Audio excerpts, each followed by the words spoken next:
বিশ্বাস করুন, আল্লাহ যদি কাউকে কিয়ামতে হিসাবের জন্য ধরেন, জাহান্নাম ছাড়া কোনো উপায় নেই। হিসাবের জন্য যদি আল্লাহ তার কোনো বান্দাকে ধরেন, জাহান্নাম ছাড়া কোনো উপায় নেই।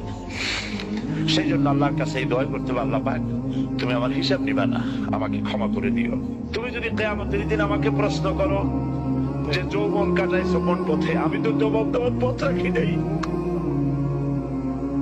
আমি তো আমার যৌবনকে নষ্ট করে ফেলেছি। তুমি যদি প্রশ্ন করো টাকা পয়সা কামাই করেছো কোন পথে, আমি তার জবাব তোমার পথ রাখি নাই। যদি প্রশ্ন করো কোন পথে খরচ করেছো, আমি সেটারও পথ রাখি নাই, নষ্ট করে ফেলেছি। তুমি আমাকে ক্ষমা করে দাও। সেজন্য আল্লাহর কাছে দোয়া করতে হবে,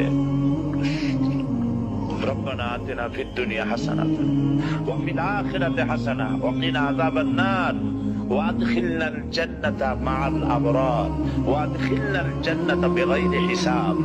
আল্লাহ তোমার নেককার বান্দাদের সাথে আমাকে জান্নাত দিও, আর তুমি দয়া করে কিয়ামতে আমার কোনো হিসাব দিও না।